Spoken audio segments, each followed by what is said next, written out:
कृष्ण कृष्ण कृष्ण हरे हरे हरे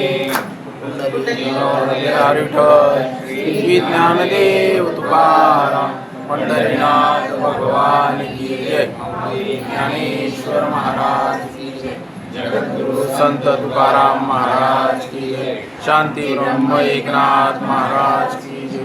सच्चिदानंद श्रीपाद भगवान की जय। सच्चिदानंद रामदास भगवान की जय।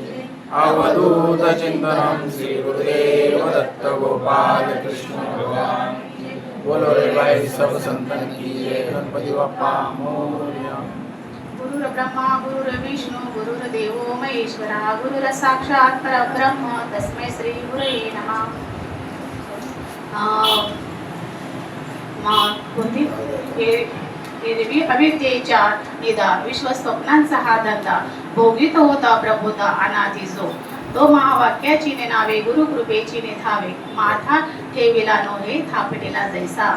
म्हणजे काय सांगितलंय या 18व्या अध्यायातील ओवी 403 नंबर आणि 404 नंबर ओवी तुमच्या सर्वांसाठी मी घेतलेली आहे, तुमच्या सर्वांसाठी घेतलेली आहे।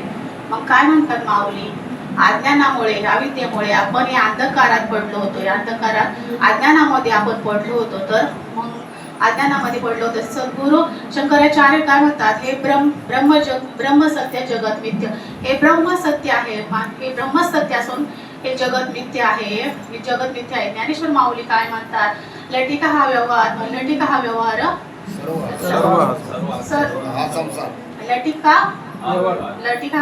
आहे हा संसार वाया येरझार हरिण लटिके ते फेडे तुका म्हणे पिढा। काय सांगितलंय मग माऊली काय म्हणतात, आपण या संसारात अडकलो आहोत, या संसारात अडकलो आहोत। आपण काय म्हणतो, हा माझा संसार म्हणतो, माझी मुलं माझा संसार माझं घर, आपण माझा संसार म्हणत असतो, माझं कबाड ओझ, आपण याला याच्यातच अडकलो आहोत। अनादि संसार मालेच्या ठाई नित्य भोग भोगिते ठाई, म्हणजे या संसारात आपण अडकलो आहोत। हा संसार कसा आहे हो, हा संसार दुःखमय संसार आहे। पण मग काय सांगितलंय, दुःखमय संसार आहे हा, या संसारात आपण अडकलोय। आणि मग काय म्हणतात, हा दुःख संसार कसा आहे, म्हणजे या संसारात आपल्याला सुख आहे का, सुख नाही। या संसारात आपण आपल्याला सुख शोधतोय, पण या संसारात सुख नाहीये। मग काय सांगितलंय, सुख आहे जवा पाडे दुःख पर्वता एवढे, म्हणजे मग दुःख सुख आहे का, तर नाहीये, ते जवा पाडे थोडस सुख आहे, पण आपण त्याच्याच मागे रात्रंदिवस फिरतोय। मग काय सांगितलंय, संसार नाही, मग काय सायास करशी प्रपंच दिनेनिसी हरिसी नावाची कवन्या गुणे सद्गुरु नाही की पूर्ण कृपा केली मज दाविली निज वस्तू दाविली माझी मज। मग सद्गुरूंनी आपल्या ती वस्तू दाखवली आहे, ती म्हणजे काय सांगितलंय आपल्याला त्यांनी, आपण या संसार चक्रात अडकलो होतो, या आपण आपल्या देहाला आपल्या या देहापुरते संकुचित समजत होतो, पण हा आपला देह एवढाच आहे का, एवढाच संकुचित आहे का, तर नाही। मग संकुचित नसून तो ब्रह्म, बाबांनी काय सांगितले, तुम्ही ब्रह्म आहात, एवढं संकुचित नसून तू परब्रह्म आहेस। आणि मग आपण काय समजलोय त्याला, मग काय सांगितलंय तिथे, काय म्हणतात, सद्गुरूंनी जशी आपल्यावर कृपा केली नाही, तसं हे आपल्यावर काय सगळं, एखादा मनुष्य झोपला आहे, झोपेमध्ये त्याला स्वप्न पडले आहे, स्वप्न पडले तर काय सांगितले, स्वप्न पडले, स्वप्नामध्ये त्याला तो घाबरला आहे, घाबरून मोठमोठ्याने ओरडतोय स्वप्नामध्ये।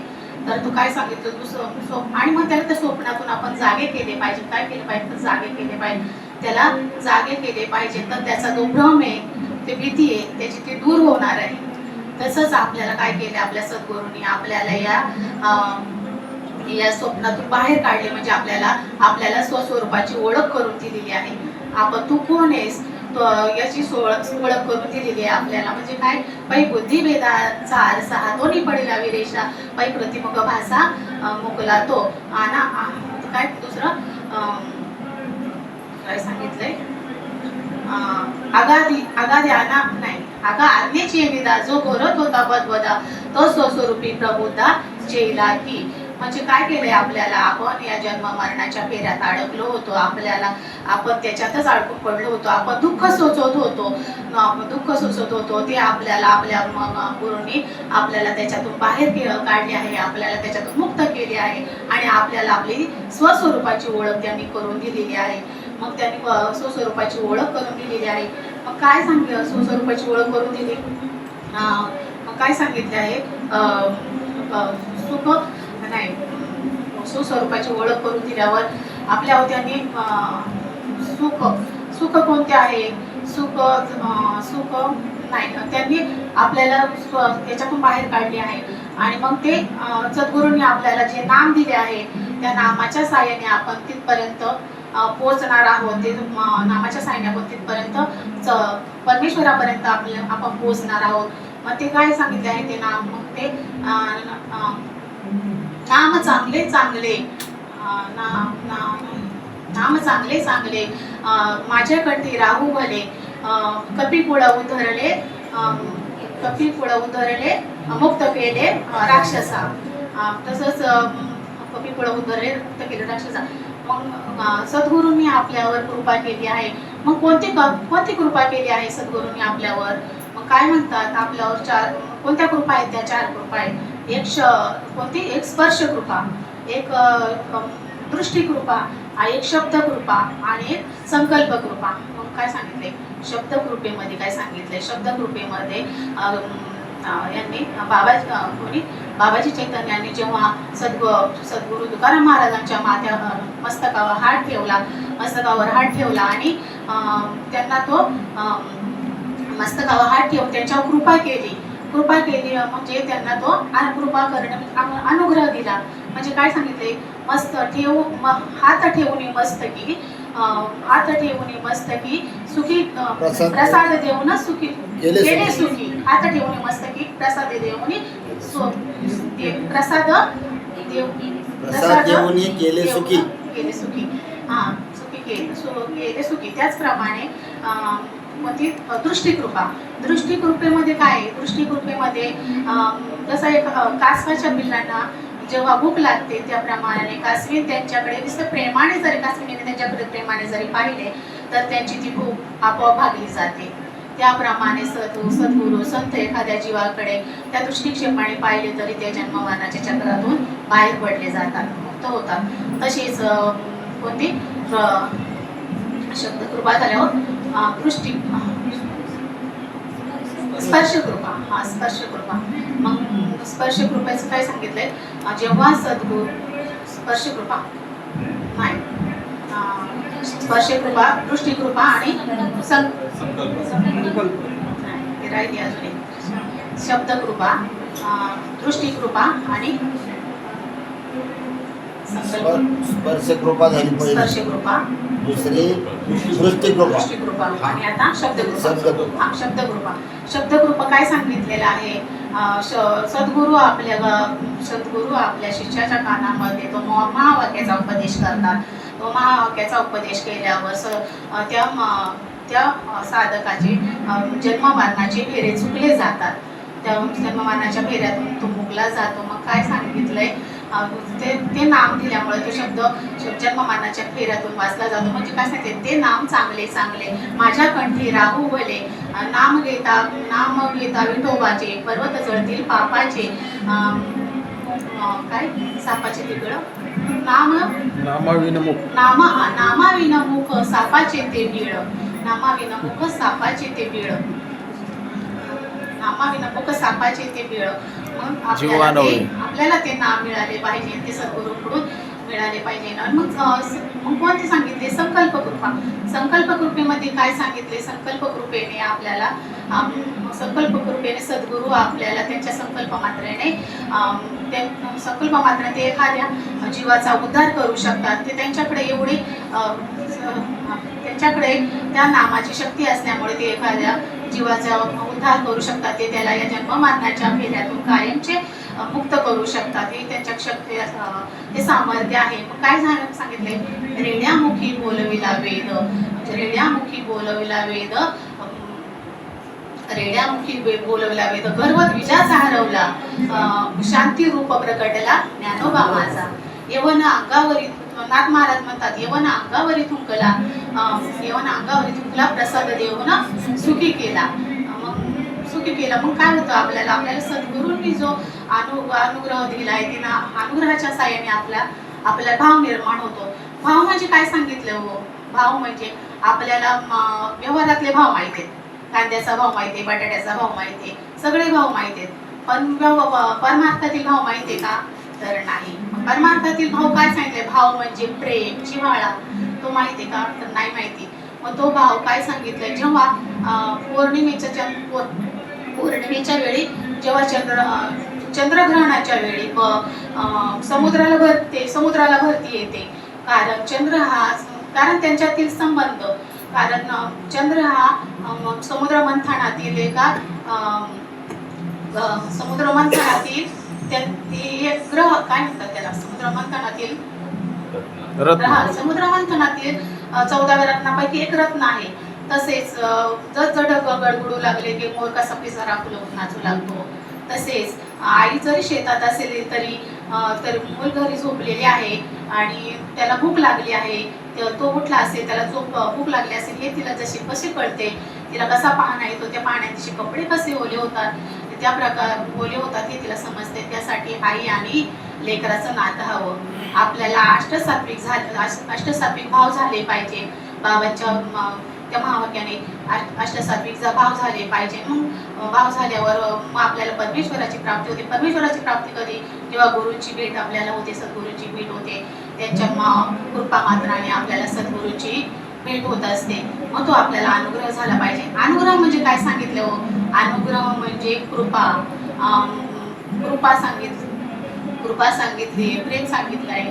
आणि मग अनुग्रह आपल्याला झाला पाहिजे. अनुग्रह जसं साखर खाल्यावर कशी गोड लागते, चिंच खाल्यावर कशी आंबट लागते, तसं त्याप्रमाणे आपल्याला बोध झाला पाहिजे, तसा अनुग्रह झाला पाहिजे, अनुभव आला पाहिजे. तसं पांडुरंगा करू प्रथम मन. मग पांडुरंग कुठे हो, फक्त पांडुरंग फक्त पंढरपूरतच मर्यादित आहे का, तर नाही. तो सगळीकडे आहे, तो ओतपत भरलेला आहे. मग तो आपल्याला शोधायचा आहे. मग तो कुठे आपल्याला मिळणार आहे. जसं पहा, आपण बालवाडीत असताना आपल्याला सुकडी खायला द्यायचे, बालवाडीत लहान मुलं असल्यावर सुकडी खायला द्यायचे, सुकडी. पण आपल्याला ते आपण मोठं झाल्यावर नाही, आता बालवाडीतल्या मुलांना उपमा शिरा दिला जातो. पण तेच मूल जर रडायला लागले तर बाई त्याला गाणं म्हणून दाखवतात, ऐकलंच नाही तर ते नाचूनही दाखवतात. पण तोच मुलगा जर कॉलेजला गेला तर बाई त्याला गाणं म्हणून दाखवतील का, नाचून दाखवतील का, तर नाही. म्हणून युग पालटली, वय पलटलं, तसं वयाची उंची वाढली पाहिजे, आपल्या विचारांची उंची वाढली पाहिजे, विचारांची उंची आपली वाढली पाहिजे. म्हणून मग काय सांगितलंय, वयाची उंची वाढली पाहिजे.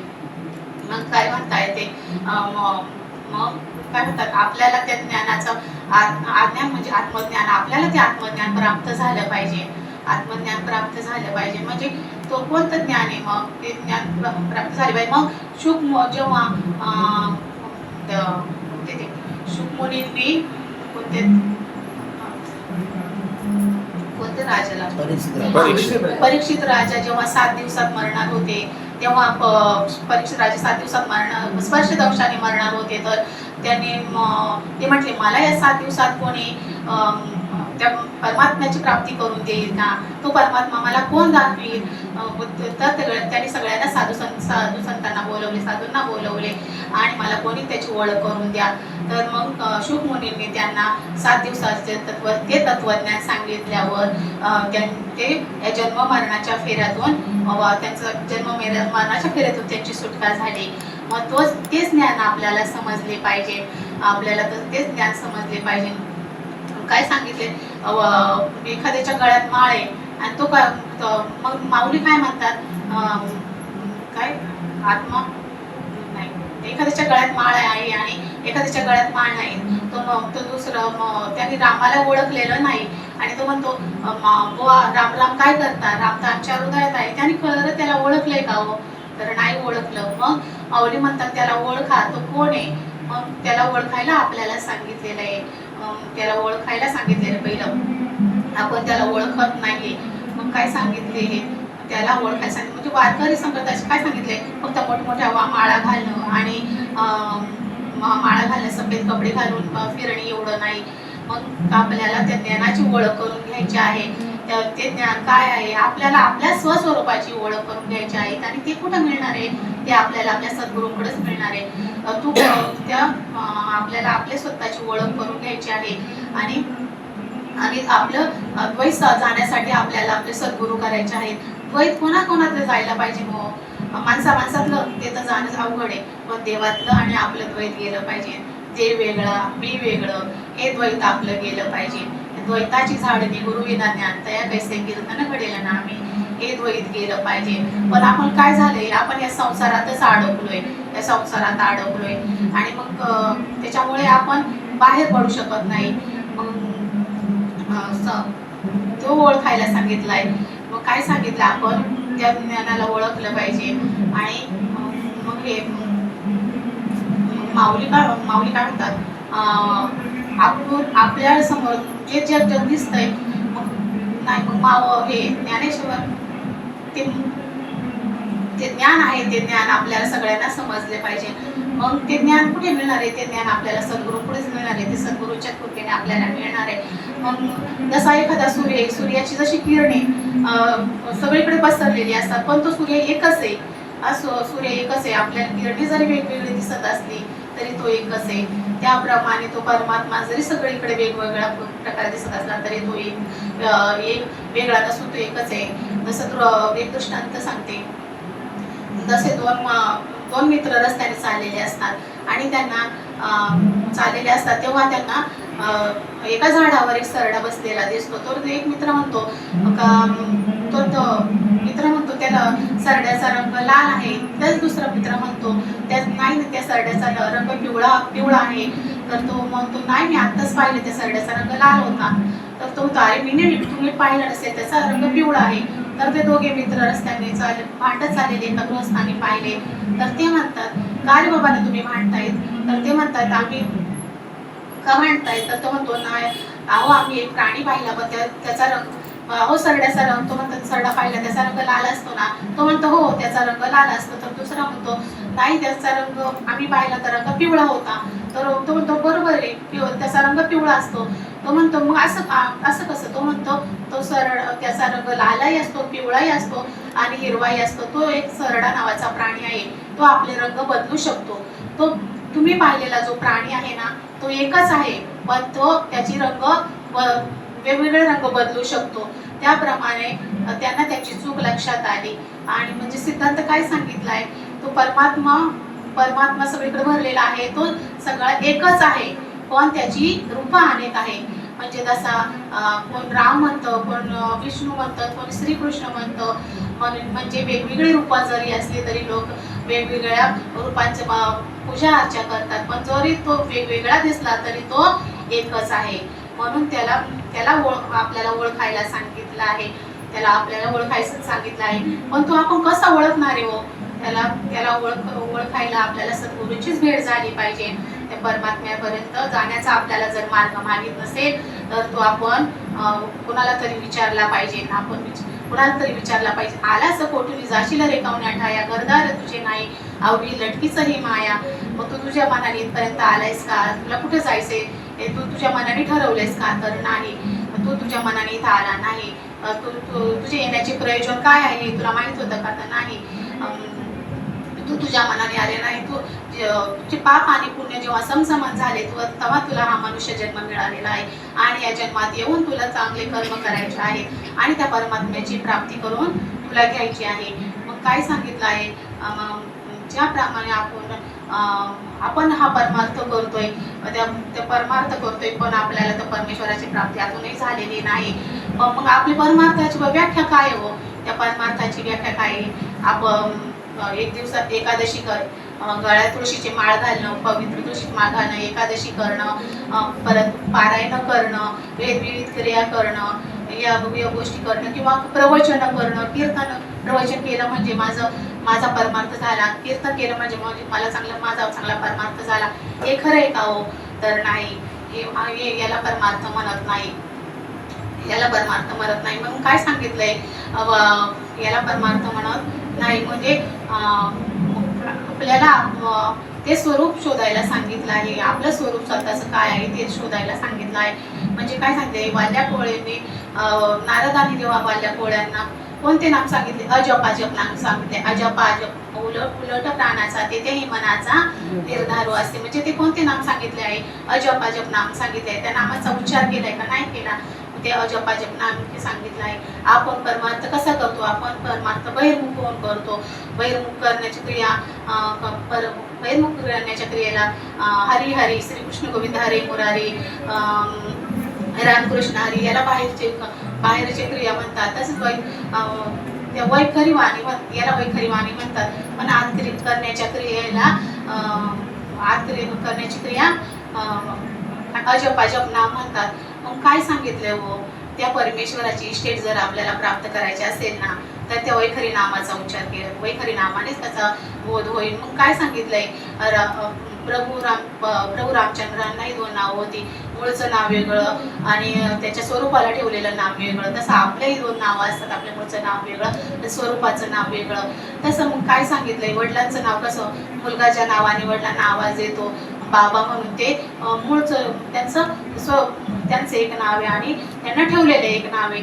पण बाबा या नावाने काय होतं, बाबा या नावाने प्रेम भाव निर्माण होतो, प्रेम निर्माण होतं, जिव्हाळा निर्माण होतो. जसं एखादं मूल बाबा दरवाजात आले का तो बाबा बाबा म्हणून ओरडू लागतो, नाचू लागतो. बाबा या नावाने जिव्हाळा प्रेम उत्पन्न होतं. मग ते काय करतात, बाबा त्याला उचलून घेतात, प्रेमाने जवळ घेतात, त्याचे पापे घेतात आणि त्याला पिशवीतून आणलेला खाऊ खायला देतात. त्याचप्रमाणे खाऊ देतात. पण त्याला काय होतं, बाबा बाबा म्हणायची सवय झालेली असते. पण बाबा जेव्हा जातात तेव्हा काय होतं, बाबा गेल्यावर ते तलाठ्याकडे जातात. त्यांना त्यांची इस्टेट त्याच्या नावावर करून घ्यायची असते. तर ते त्या तलाठ्याकडे जातात आणि म्हणतात, बाबा मला माझ्या वडिलांची इस्टेट माझ्या नावावर करून घ्यायची आहे. तर मग नावावर करून घ्यायची आहे.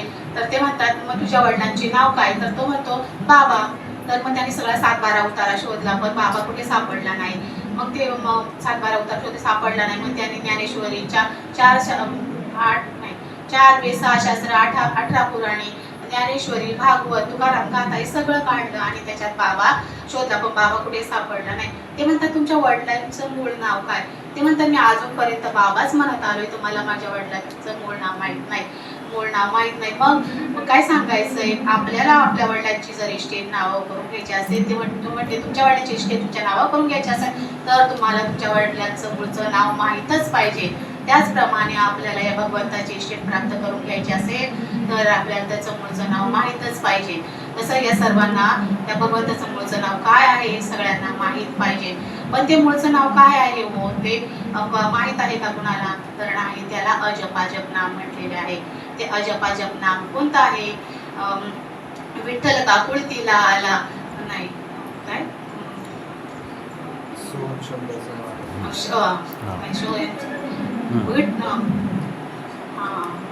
स्वयं शब्दाचा मारा केला, विठ्ठल काकुळतीला आला, आणि धरिला पंढरीचा जोर. हे केलंय का, त्याच्यात उच्चार केलाय का त्याचा, तर नाही केलेला. मग तो उच्चार आपण करू शकत नाही. त्याला अनिर्वाच्य नाम असे म्हणतात. त्याला अनिर्वाच्य नामाला अनिर्वाच्य नाम म्हणतात. त्याचा उच्चार आपण करू शकत नाही. त्याचा उच्चार जर आपण केला तर तो आपण उच्चार करू शकत नाही. त्याचा अनादर होईल आपण उच्चार केला तर. म्हणून त्याचा उच्चार करू नये. म्हणून बापाचं मूळचं नाव लक्षात ठेवावं आणि त्याच्या ठेवलेल्या नावाने त्याला हाक मारावी. म्हणून देवाचं नाव मूळचं नाव लक्षात ठेवावं आणि त्याला हाक मारावी, म्हणजे त्याला त्या नावाने संबोधावं. म्हणून संबोधावं. मग काय सांगितलंय, आपण अहोरात्र त्या परमेश्वराची सेवा करतोय, पण तो आपल्याला भेटला नाही. पण आपल्याला सद्गुरूच्या कृपेने त्याची ओळख झालेली आहे. मग काय सांगितले, तुकाराम महाराज काय म्हणतात, तुकाराम महाराज म्हणतात रामकृष्ण हरी विठ्ठल केशव मंत्र हा जपावा सर्व काळ, सर्व काळ. म्हणजे म्हणून लोक काय करतात, लोक तेच धरून बसले आहेत. पण बाबाजी चैतन्य म्हणतात, बाबाजी आपुल्या सांगितले नाम मंत्र दिला रामकृष्ण हरी, म्हणजे मंत्र वेगळा आहे आणि नाम वेगळं आहे. नाम वेगळं आहे आणि मंत्र वेगळा आहे. मग ते नाम कोणतं आहे? मग काय सांगितलं आहे? आपल्याला भूक कुठून लागते? आत लागते. तहान कुठे लागते? आत लागते. मग आपल्याला त्याला शोधायचंय कुठं? आत शोधायचं. पण आपण कुठे शोधतोय त्याला? त्याला बाहेर शोधतोय. बाहेर शोधण्याच्या क्रियेला बाहेर शोधण्याच्या क्रियेला काय म्हणतात? बाहेर शोधतोय त्याला आत शोधायला सांगितलं आहे. मग काय म्हणतात?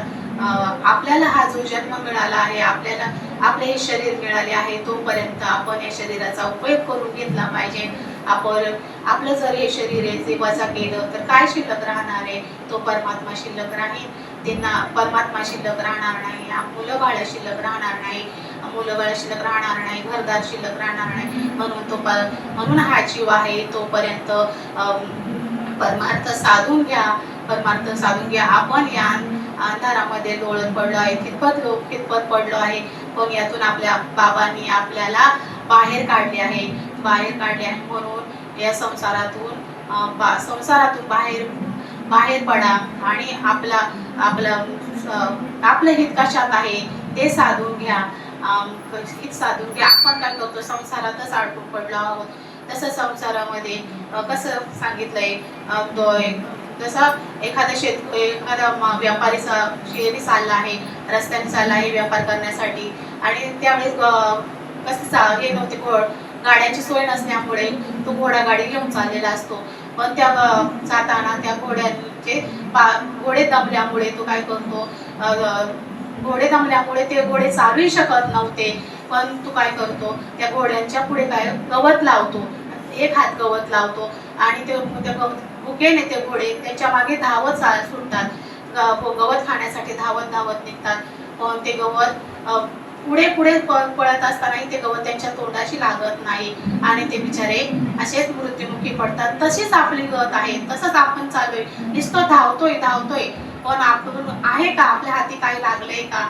आणि तसंच आपण एक दिवस संसारामध्ये असंच मुकणार आहोत आणि असंच आपला जीव जाणार आहे. म्हणून आपण हा परमार्थ साधून घेतला पाहिजे. आणि आपल्या बाबांनी आपल्याला जे वाक्य बोध केलं आहे, आपल्याला जे ज्ञान दिले आहे, त्याच्यावर आपण आरूढ राहिलं पाहिजे. आणि नेहमी नामचिंतन केलं पाहिजे. सतत नामचिंतन झालं पाहिजे आपल्याकडून. बाबांचा सकाळीच फोन आला होता, तुम्ही करा, थोडं न घाबरता करा. पण कसं, मला त्या टायमाला बाबांची आठवणच झाली होती. आणि असं आठवण झाली होती जशी कशी मुलाला कशी आईची आठवण होती, त्यासारखी आई मला बाबांची आठवण झाली. मला बाबांबरोबर बोलायचं असं मनात चालूच होता विचार. तेवढ्यात बाबांचा फोन आला. खरंच असे म्हणजे त्यांचे शब्द ऐकताना डोळ्यातून असं पाणी आलं ना, खरं मन भरून आल्यासारखं वाटलं. म्हणजे असे आपले बाबा आहेत. त्यामुळे आपण त्यांचे कधीच उपकार फेडू शकत नाही. कोणत्याच गुणाने आपण कोणत्याच मार्गाने उपकार फेडू शकत नाही. म्हणून त्यांनी दिलेल्या शब्दावर आपण नेहमी ठाम राहिले पाहिजे आणि नेहमी नामचिंतन झाले पाहिजे. एवढं बोलून मी तेच. जय.